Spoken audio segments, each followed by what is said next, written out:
Ya, Assalamualaikum warahmatullahi wabarakatuh. Oke, perkenalkan nama saya Rahmat Rahmat Lusni. Di sini saya ingin menjelaskan terkait penerapan IoT dalam sistem peringatan udara di kelas. Jadi, ini kita bisa memantau bagaimana kesehatan udara di kelas, kemudian kita juga bisa secara otomatis menghidupkan suatu alat yang bisa membersihkan udara di dalam kelas itu. Nah, bagaimana langkah-langkahnya atau bagaimana penerapannya di dalam IoT? Oke, setelah itu kita ini saya akan jelaskan bagaimana penerapannya di dalam dunia IoT itu sendiri. Oke, yang pertama di sini saya akan menjelaskan bagaimana penerapannya. Jadi definisi IoT yang diterapkan, jadi yang perlu Anda ketahui adalah dalam sistem ini, sensor dan mikrokontroler aktuator akan secara otomatis melakukan pemantauan kualitas udara yang ada di dalam kelas secara real time. Jadi untuk pemantauannya itu sendiri akan dipantau secara real time. Jadi ada suatu sensor yang nantinya dia akan memantau kualitas udara itu secara real time atau waktu sekarang ini. Ya udah nggak tahu apa itu. Terus kemudian data yang didapat akan dikirim ke dalam cloud atau penyimpanan cloud server. Nah, kemudian dalam cloud itu akan ada analisis lebih lanjut. Jadi setelah kita mendapatkan data, kemudian akan dikirimkan ke dalam cloud. Nah, setelah ada di dalam cloud itu, nanti akan dianalisis. Nah, ini memang di sini ada typo ya, analisis ya, nggak tahu apa itu pokoknya. Gitu.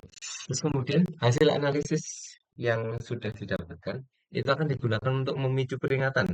Jadi nanti adanya pemicu peringatan yang akan memicu sebuah controller atau ya nanti ada yang namanya relay yang akan menghidupkan suatu alat yang dinamakan dengan air purifier. Jadi nanti air purifier itu akan hidup secara otomatis yang akan memperbaiki kualitas udara yang ada gitu. Nah, selanjutnya di sini saya akan menjelaskan apa sensor dan aktuator yang akan digunakan. Yang pertama, di sini ada ESP32, itu digunakan sebagai otak dari sistem ini. ESP32 akan menjalankan, jadi dia akan menerima dan mengirimkan data untuk sistem peringatan udara di kelas ini. Jadi nantinya ketika ESP32 ini mendapatkan data dari sensor, itu akan langsung menyampaikannya kepada cloud. Nah, kenapa kok saya menggunakan ESP32? Karena ESP32 sudah built-in Wi-Fi, jadi tidak perlu menambahkan ekstern-ekstern apapun, tinggal langsung plug and play yang bisa dijadikan untuk project IoT ini. Terus kemudian di sini ada MQ135. Ini adalah sensor utama, di mana sensor ini berfungsi untuk mengukur kualitas udara seperti CO2, alkohol, dan yang lain. Nah, sensor ini nantinya akan mengirimkan data ke SP32. Kemudian, di dalam SP32 itu nantinya akan dikirimkan kepada cloud server. Nah, seperti apa MQ135 itu? MQ135 itu secara kerjanya mungkin dia akan mendeteksi udara di sekitar sensor tersebut. Mungkin contohnya jika terdapat asap di dalam MQ135, nah nanti MQ135 akan memunculkan data seperti hmm, banyaknya bilangan. Semisal jika tidak ada apa-apa itu akan memunculkan data 10. Jadi dia akan mengirimkan data 10, terus kemudian jika ada asap di situ, maka dia akan langsung extend menjadi 100. Nah, jika ada data 100 itu berarti otomatis di sana ada permasalahan. Oke, setelah kita dengan lima, kemudian di sini juga ada relay. Relay itu untuk berfungsi menyambungkan atau memutuskan tegangan.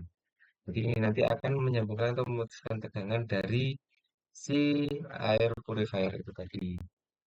Nah, kemudian relay akan dikontrol menggunakan ESP32, di mana nantinya akan menghidupkan air purifier.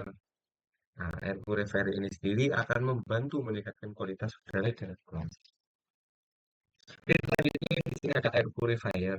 Di dalam air purifier itu dia sebenarnya langsung ya suatu alat ya. Nah, kita membuat alat yang bisa menghidupkan air purifier secara otomatis. Mungkin di dalam air purifier itu ada suatu teknologi ya yang memang di situ bisa secara otomatis hidup sendiri jika airnya mohon maaf jika udaranya kotor. Tapi memang tidak semua air purifier memiliki fitur tersebut. Nah, maka dibutuhkannya seperti ini. Apalagi jika jangkauannya luas seperti di dalam kelas. Nah, jadi air purifier ini berfungsi untuk memfilter udara. Jadi alat ini akan bekerja jika terdapat gaya yang disambungkan oleh relay. Nah, relay akan menyambungkan ketika kualitas udara memburuk. Gitu. Di sini sudah 6 menit ya, tapi nggak apa-apa, nanti diupload di YouTube saja. Mohon maaf ya Bapak. Terus kemudian di sini protokol komunikasi yang saya gunakan. Jadi apa protokol yang kami gunakan?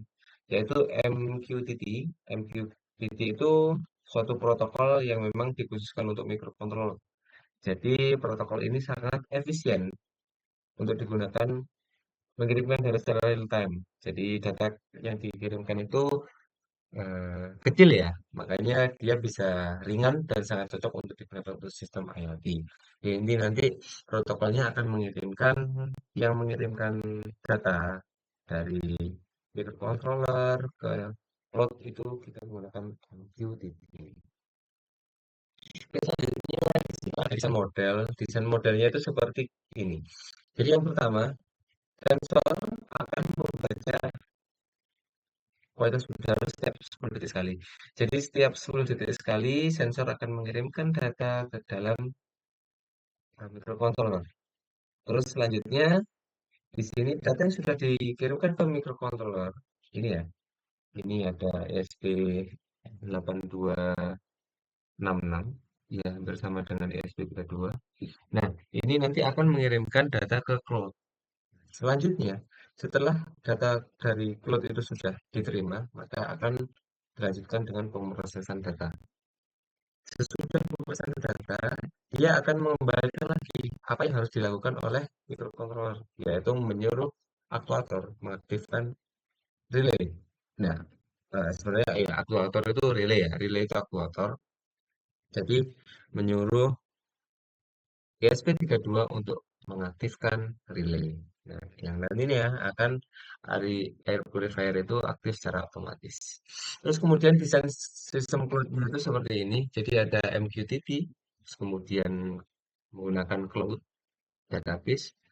Setelah cloud database di dalamnya ada logic. Nah, setelah kita sudah mendapatkan logiknya, di situ kita mendapatkan decision. Decision apa yang harus dilakukan oleh microcontroller. Jadi, microcontroller bisa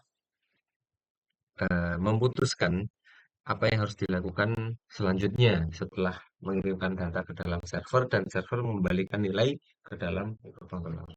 Mungkin itu saja yang dapat saya sampaikan. Mungkin kurang lebihnya saya mohon maaf. Assalamualaikum warahmatullahi wabarakatuh. Ya, semoga bermanfaat.